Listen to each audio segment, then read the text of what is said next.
It's so smooth and it's like almost frizz-free. Revlon never did it that great. Y'all know how much I love my One-Step hair dryer and styler. I honestly thought that was the end of them, but no, I guess it's only the beginning. It's that good. So many brands are coming out with their own version. So we have two of them for today. We have the Bedhead, the TIGI. This is their Blowout Freak. This is very intense in color, not my favorite. I personally don't like this. I think this is very childish, but that's just my own personal preference. And then the second one is the Hot Tools. This right here looks like a very luxury style tool. I think it's beautiful. This is their One-Step Blowout. Very sleek, very sexy, very minimal. Whew. I'm going to apply a little bit of the Briogeo Rosarco. This is their protectant cream, but I use it as a leave-in conditioner instead of a leave-in conditioner.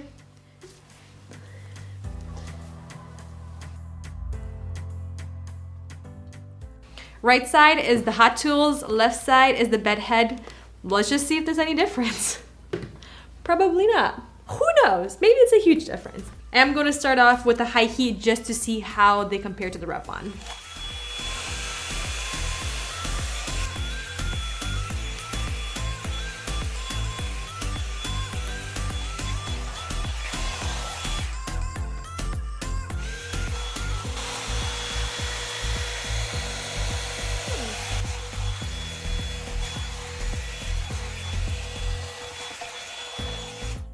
Don't like the bristles on here. First thing I noticed. Hot Tools, super easy, effortless. It glided really nice, but still had a little bit of tension in the hair without hurting my hair.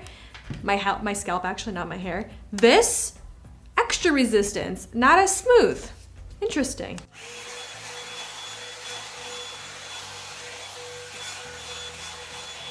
One other thing I do want to mention, Helen of Troy manufactures all three of these tools. Has the Hot Tools, the Bedhead, and then the Revlon. Let me quickly get it. The Revlon tool. So it does make all three of these tools. The one thing that does make a difference for the Hot Tools is the plating. The plating is coated with a ceramic titanium coating versus the Revlon is just ceramic. And the Bedhead, it doesn't really say what it's coated with. So I already feel a huge difference in my hair of how smooth it glides through, but it does have a little bit of hold on the hair just because of the dual bristles, the boar and the nylon. Let's finish this off.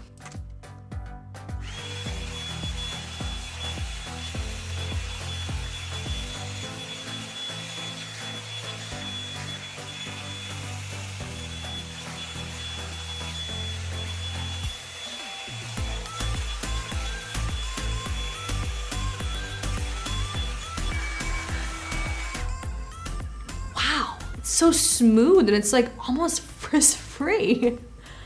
I mean, Revlon never did it that great. Okay.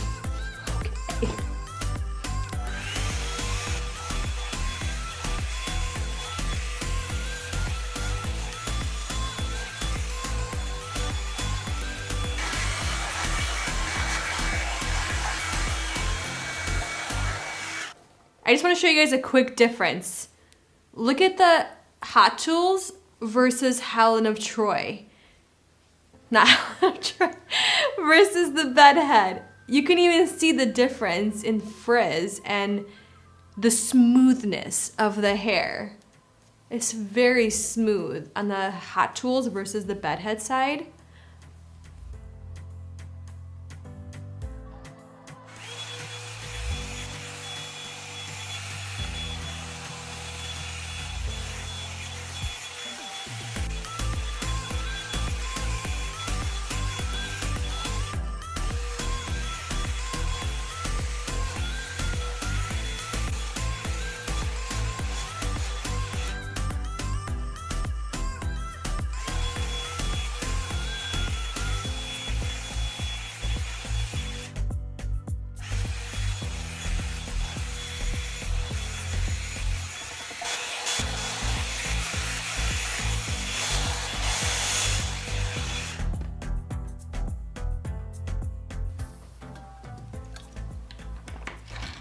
parched after that, you guys.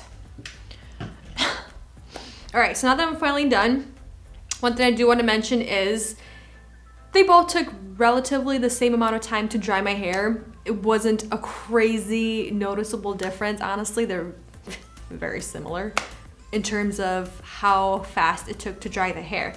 One thing I do want to mention is how smooth the hair looks on each side, but a huge difference is on the hot tool side.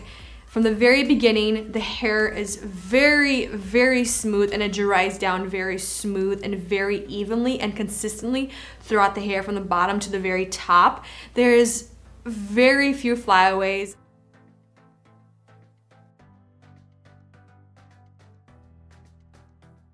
A little bit right here, the baby hairs are sticking up, but then again, I was blowing it up, not down, so that's a huge thing. But then going towards the bottom, on the bedhead side, their flyaways are kind of sticking out. On the hot tool side, they're very smooth and very straight and sleek. I like this side better than the bedhead side. Is there a huge difference that's very huge? No, there isn't, but I can tell and I like the hot tool side. Is it worth $20 more? Personally, for me, yes. I think it did a far better job. From my understanding, with the better bristles and the better coating for the hot tools, it produced very, very, very good results. Best results out of the 3 tools, in my opinion. So if you do have the $20 extra to spend on a one-step styler, I would recommend this over the other tools, over the bedhead, and I can't believe I'm saying this, over the Revlon. It just did a far better job and the results speak for themselves. If you don't want to spend the extra $20, get the Revlon. It's a really great tool. It's phenomenal, but this one takes the cake. It's a good one. And it looks good. It looks so much better. It just looks better. It looks more luxurious. It's very sleek. It's very sexy. It's timeless. It's all black with a little chrome detailing on the sides. I mean, it just looks better and it performs better. It's a great tool. And all of these 3 tools do have the exact same similarities. They have a cool, low, and high heat settings. So there you guys have it. Honestly, I think this is a far better match for Dyson versus the Revlon. If you guys want to see that comparison, I think I actually kind of want to do it. That'll be really good. Let me know down below if you guys want to see a comparison against the Dyson Airwrap. But for now, you guys, thank you so much for watching, spending time with me and my one-step stylers. I'll see you in another one very soon. I love you all very much. Bye.